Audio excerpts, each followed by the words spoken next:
नमस्कार, मैं दीपक राणा। संविधान को मजबूत करने के लिए इतना काम पहले कभी नहीं हुआ जितना पिछले 10 वर्ष से किया जा रहा है। यह कहना है राज्यसभा के उपसभापति हरिवंश जी का। ऐसा उन्होंने हाल में कहा है। राज्यसभा के उपसभापति हरिवंश ने शनिवार को विपक्ष के इशारों को खारिज कर दिया कि भारतीय जनता पार्टी के नेतृत्व वाली सरकार सत्ता में वापस लौटने पर संविधान को बदल देगी।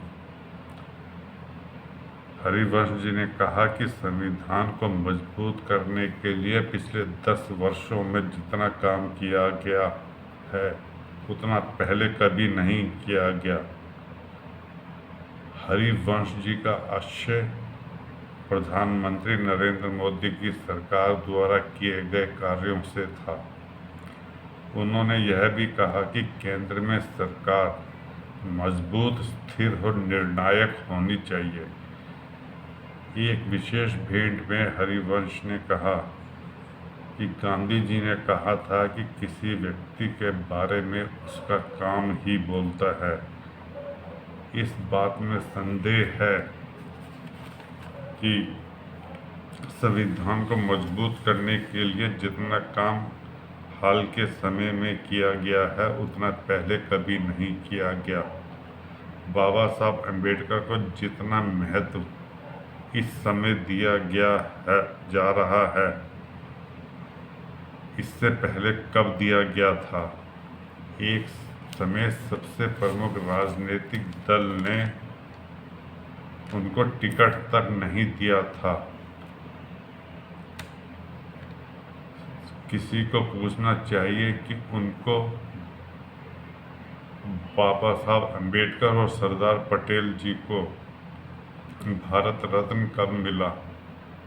मृत्यु के बहुत सालों के बाद भारत रत्न दिया गया।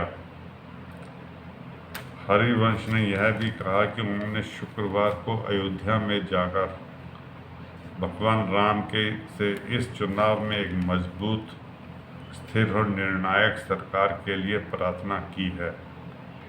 इसकी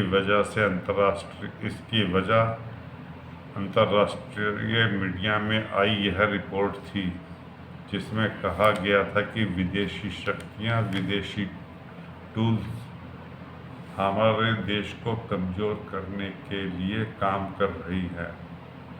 मैंने कल पढ़ा कि कैसे हमारा एक पड़ोसी देश जो अपने आप को ताकतवर मानता है बंगाल की खाड़ी में पनडुब्बी बेस बनाना चाहता है।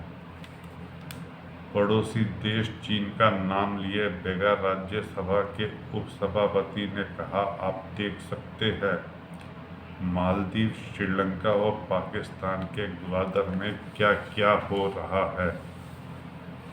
1977 से ही भारत को चारों तरफ से घेरने की लगातार कोशिश की जा रही है। उस समय भारत कई क्षेत्रों में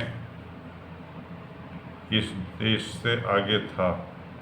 हमारी राजनीति ने कभी भी भारत को विश्व में महाशक्ति बनने के लिए अपनी ऊर्जा और दूरदर्शिता का उपयोग नहीं किया।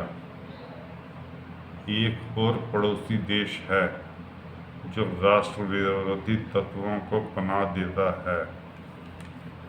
हरिवंश जी का कहना है कि पहले राष्ट्र होना चाहिए, फिर चुनाव। यह हाल में ही हरिवंश जी ने, जो उपसभापति है राज्यसभा के, उन्होंने बयान दिया है। दोस्तों, इस वीडियो को लाइक कीजिए, शेयर कीजिए और सब्सक्राइब कीजिए। धन्यवाद।